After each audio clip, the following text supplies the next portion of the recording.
estimados televidentes, Baja California Sur es un estado maravilloso, mágico, donde destacan sus expresiones y sobre todo sus tradiciones.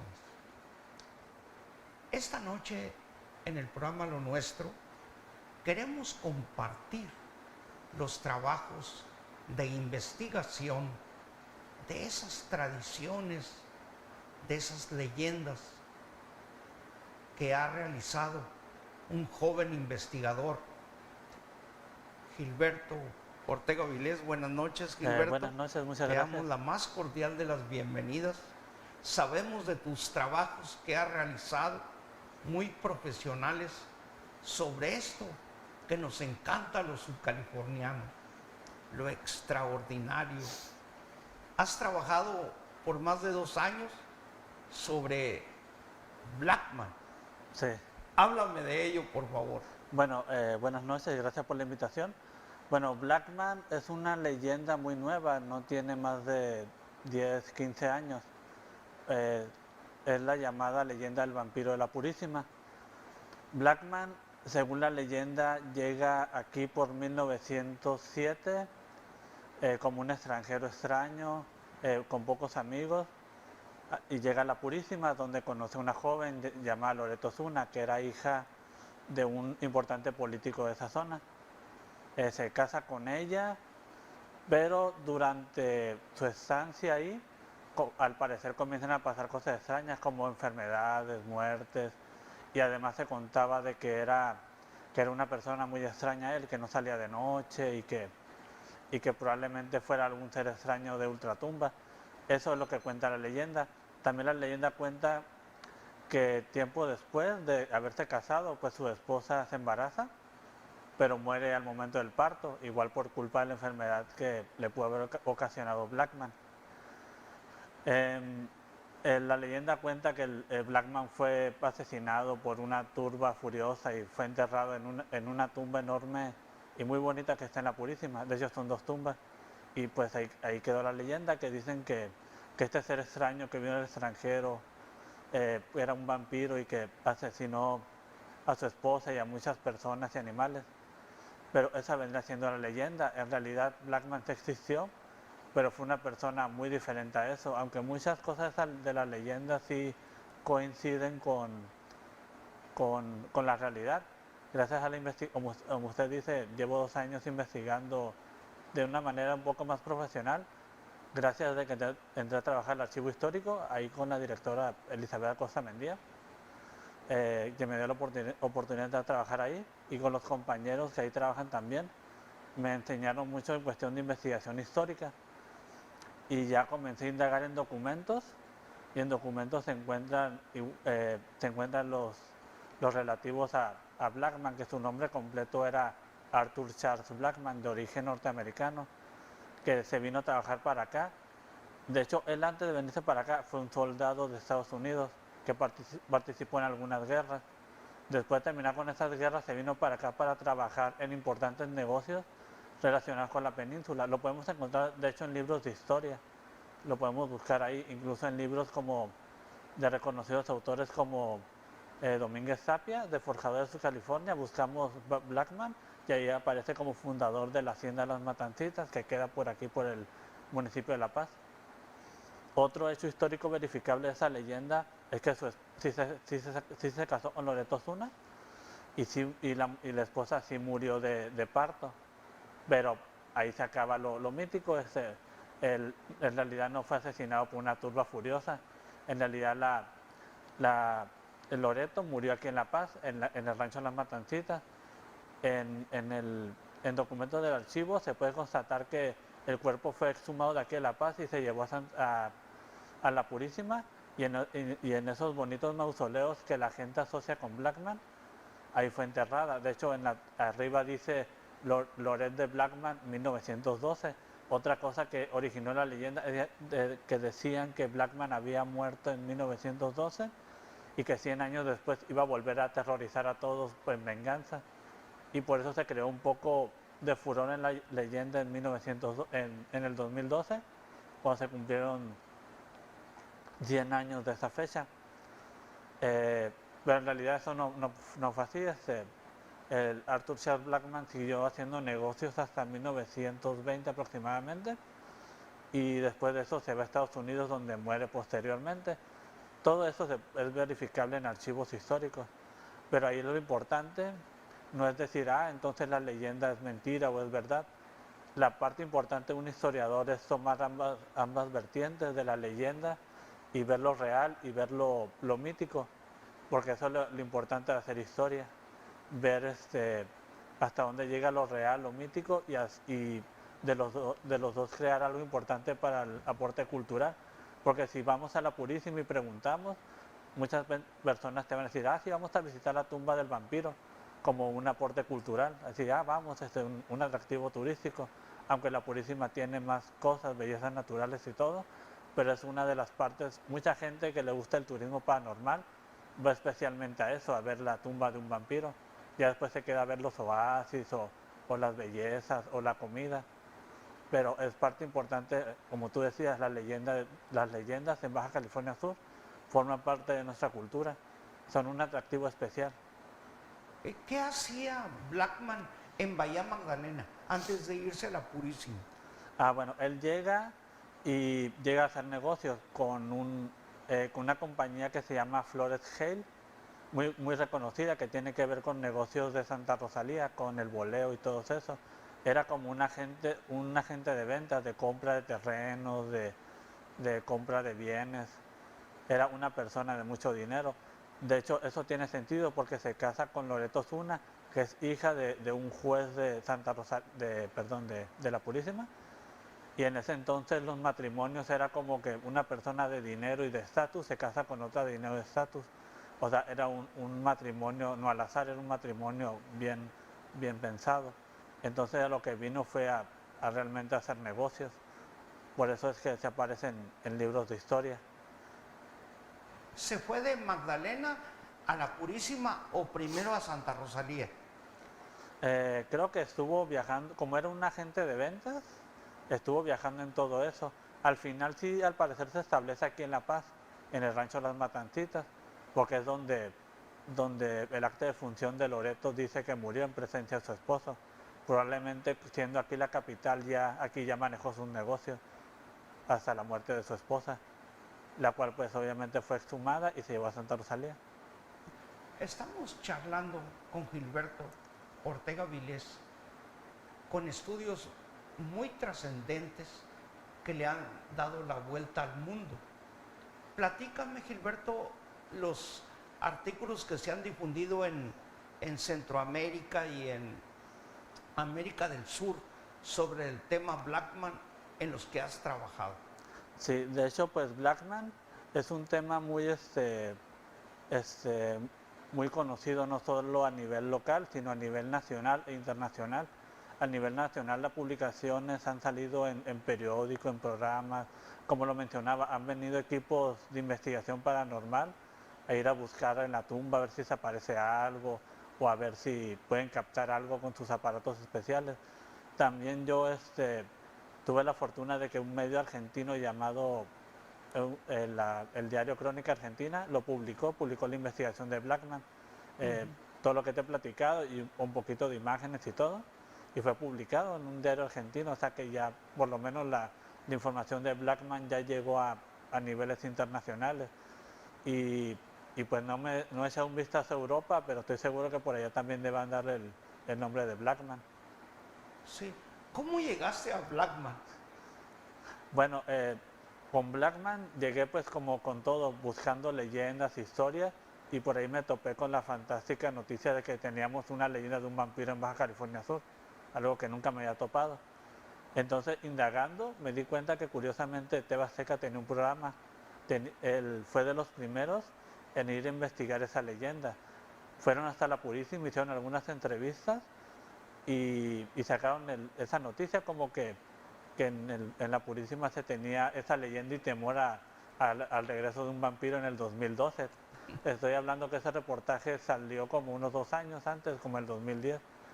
Después de eso, lo seguí investigando, pero no fue hasta que llegué al archivo histórico a trabajar, que me metí a los documentos y me di cuenta que Blackman era una persona real, y ya fui investigándole un poco más y desmarañándole toda la historia, que a pesar de que me encontré que no fue un vampiro realmente, fue muy interesante ver que era una persona muy importante y muy interesante. O sea, fue un soldado, fue un negociante que expandió expandió en cuestión económica la península, aparecen muchos documentos oficiales. O sea, te pone a pensar cómo es que una persona que tiene cierto poder económico y político puede terminar con una imagen de un vampiro. O sea, Sí. es lo curioso de la vida. O sea, ¿hubo algo que detonó eso o fue simple casualidad? A lo mejor solo fue el nombre o las tumbas extrañas, o a lo mejor sí era alguien extraño y, y si era verdad, sí tenía, aunque no anduviera chupando sangre, sí tenía sus actitudes extrañas, porque como era extranjero y era una persona blanca, porque como lo vi en el pasaporte, era una persona blanca, de palta, ojos azules, probablemente sí lo miraban como alguien extraño y probablemente sí salía muy poco al sol por la cuestión de las quemaduras. Ok, vamos a hacer un pequeño receso y cuando regresemos vamos a seguir con esta apasionante historia de Blackman. Muchas gracias. Regresamos con esta charla con Gilberto. Gilberto, Blackman tenía un perfil agresivo. Pues a lo que yo he podido ver en documentos, porque en cuestión de historias, pues en relatos de personas, pues puede haber miles de versiones, pero en cuestiones de documentos, por lo menos se ve que era una persona fuerte y enérgica, porque me topé unos documentos donde estaba reclamando unos terrenos y se los estaba reclamando al gobierno de que se los devolvieran porque era de él, o sea, y de manera enérgica de que eran su propiedad. Al final, al parecer, sí los recuperé y todo, pero por lo menos era una persona de carácter fuerte, y tomando en cuenta que fue un militar, muy probablemente sea una persona de carácter muy fuerte y quizás no agresivo, pero sí imponente. Sí, él pertenecía al ejército de los Estados Unidos. Sí. Gilberto, tu objetivo como investigador, ¿a dónde nos lleva? ¿Un libro? ¿Alguna presentación? ¿Exaltar esta historia? Pues no, no, no estoy fuera de la idea de no hacer un libro, de hecho será muy interesante, tengo el material suficiente y creo que hay mucho material que investigar para seguir aportándolo. Sería cuestión solamente de organizarlo todo, e igual reunirme con mis amigos que son investigadores y pedirles muchos consejos, porque si vamos a hacer algo que sea bonito, entendible, algo que le guste a toda la gente y algo que difunda lo que es más importante, la cultura. Y y seguir indagando en todas las fantásticas leyendas que hay aquí, porque tenemos leyendas desde el momento de la conquista. Cuando vienen los españoles, nuestro nombre viene una leyenda, pensaban que venían a una isla mágica llamada California, que iban a encontrar amazonas volando en grifos, iban a encontrar oro, riquezas. Sí. Amigos televidentes, no solo el tema de Blackman ha trabajado Gilberto, joven investigador, sino también ha incursionado en otras leyendas. Platícame de algunas de ellas, Gilberto. Pues, de hecho, en el estado hay muchas leyendas. Por ejemplo, solo tenemos que echar a caminar por la ciudad y podemos ver varios lugares. A un lado de la secundaria Morelos tenemos un pequeño lugar que se llama La Ninita del Camino Real, que de esa es una historia real y una leyenda de un niño que sacrifica su vida por su padre, que está condenado a la muerte, y es enterrado ahí mismo. De hecho, es asesinado ahí mismo en sacrificio para que su padre no fuera asesinado, y ahora se dice que ese niño cumple milagros. Mucha gente va ahí y deja ofrendas, deja rezos, plegarias, y mucha gente dice que sí se la han cumplido. Igual en leyendas como más fantásticas, tenemos leyendas de gigantes, o sea, En las pinturas rupestres de San Francisquito están enormes, a una increíble altura, y aunque hay muchas teorías de cómo se pintaron, eh, la leyenda y la leyenda popular de las personas dicen que fueron pintados por gente de estatura muy grande. Incluso en registros de otras partes del estado se cuenta que existió gente muy grande. En libros de historia se dice que los jesuitas llegaron a bautizar niños de más de 2 metros. Sí. Gilberto, en fechas recientes se ha demolido una casa ahí enfrente del restaurante. ¿Qué hay de eso? Hay muchos testimonios de que se aparecían, escuchaban pisadas. Según tú, ¿qué pasa ahí? Bueno, la famosa casa tapiada o casa maldita estuvo mucho tiempo cerrada. De hecho, pues no tenía acceso al público porque era una propiedad privada. Sí, muchos vecinos aseguraban que pasaban cosas extrañas, que se escuchaban ruidos, y pues cuenta la leyenda urbana de que ahí se aparecían cosas a raíz de un suicidio de una señora. El suicidio sí está documentado en periódicos, en documentos, sí pasó. Y la leyenda cuenta de que se comenzó a aparecer en el baño, que fue donde se suicidó. Y antes de que la casa fuera totalmente sellada, se podía ver de fuera y se podía ver cómo el dueño había tapiado las ventanas del baño por lo mismo de que ahí se aparecía. Mucho tiempo la casa estuvo abandonada, se corrió el rumor de que la casa se regalaba si pasabas una noche ahí. Investigamos y obviamente eso era falso. Platicamos con vecinos, muchos te decían que no pasaba nada ahí, otros te decían que incluso de niños iban a jugar ahí cuando no estaba cerrado y que no pasaba nada, aunque muchos otros decían que sí, que pues se sentía una vibra extraña. Son de esas leyendas urbanas que ahí quedan. Igual muchos grupos de investigación de este tipo de cosas vinieron de otras partes del país a querer investigar ahí, pero los dueños no quisieron darle mayor realce a esa leyenda por lo mismo que querían vender el terreno. Al parecer no pudieron venderlo como casa y tuvieron que demolerlo para venderlo como alguna otra cosa. Así que si termina algún negocio ahí, probablemente termine como el negocio más embrujado de La Paz. Ok, yo te voy a hacer una pregunta. ¿Creer o no creer? ¿Qué me recomiendas? ¿Qué le recomiendas a nuestros amigos televidentes? Bueno, el creer o no creer depende mucho de si te gusta o no, o si eres miedoso o no, o creer qué. Pero lo bonito no es desacreditar o no acreditar, sino ver de dónde viene una historia de un fantasma, una leyenda. Todo tiene un trasfondo, todo tiene una razón de ser. Por ejemplo, mucha gente dice que los fantasmas son como el eco del pasado de una persona que existió, no significa que ande penando. Igual mucha gente cuando piensa haber visto un familiar fallecido, es como un recuerdo bonito, me viene a visitar o se acuerda de mí. No toda la gente lo mira como algo de miedo o terror. Y pues yo creo que sí es muy subjetivo el creer o no creer, es como de cada persona. Pero igual cuestiones de las leyendas es analizar ambas partes, la verdad y lo que se cuenta. En mi parte, pues yo sí creo, si no investigaría tanto, pero igual hay una parte científica, hay una parte racional, hay una parte mitológico-fantástica. Yo creo que se puede tomar de las tres partes y crear su propio criterio. Sé que vas a sitios, a lugares donde se generan las leyendas. ¿No te da miedo?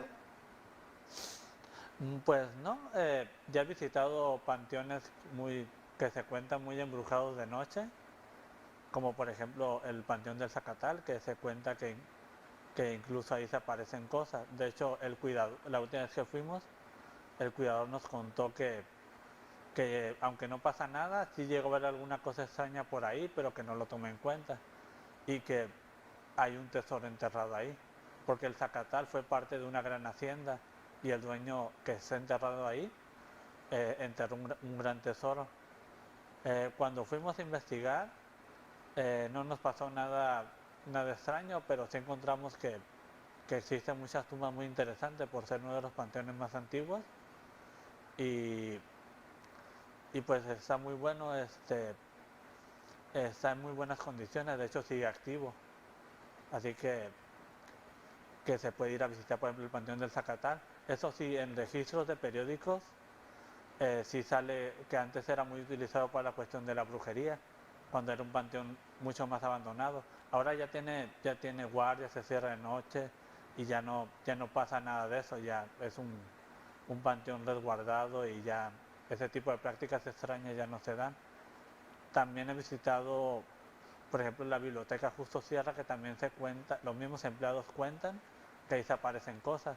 Un edificio muy viejo que fungió como hospital tuberculoso, fungió como cárcel, fungió incluso como una especie de archivo histórico, ahí estuvieron archivos guardados y ahora es biblioteca. Y los empleados cuentan que a veces ven una niña pasar por ahí o que se les apagan las luces o que ven alguna sombra extraña. Igual, quizá no me da miedo a mí porque no he visto algo tan tangible que se me parezca un ser de frente, pero igual no sé realmente si me asustaría si se me apareciera algo tan tangible o me sorprendería. Sí.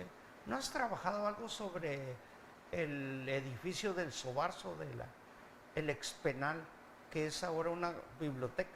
Sí, de hecho, pues esa es la Biblioteca Justo Sierra. De hecho, estamos trabajando ahorita en ella. Ya tenemos planeado ir a grabar de noche para que sea más completa la experiencia y entrevistar a los empleados. Muy accesibles, de hecho ahí luego se hacen eventos por la noche y es un edificio muy bonito, es un edificio de importancia histórica y acaba de cumplir 100 años este año, se inauguró por lo menos en 1918. Sí, está por cumplir Ajá, sus primeros 100 años. sí, ya por lo menos ya está protegido de cualquier acción porque ya es monumento histórico avalado por la INA. Y pues sí, ya queremos ir y en cuestiones de archivos sí hay mucho documento que habla sobre todo lo que pasó ahí. Incluso pues todos los documentos que estaban ahí se pasaron al archivo histórico y hablan sobre toda la historia del edificio. Sí. Las calles, Gilbert, ¿hay algo en las calles? Pues en las calles sí, de hecho hace poco me encontré en un periódico antiguo, usted ha de conocer, que se llama La Chispa, que hablaban sobre un fantasma que se aparecía en el Arroyo del Palo, el Arroyo del Palo que ahora es llamado 5 de febrero. En Y el así, siglo. ajá, y así te puedes encontrar muchos testimonios en periódicos, revistas, en documentos sobre fantasmas o cosas extrañas. Sí. Pues el tiempo también es mágico, misterioso, de leyendas, y se nos acabó. Pero esa es la primera ocasión en que charlemos con Gilberto. En ocasiones posteriores vamos a seguir con este apasionante tema que es lo nuestro. Muchas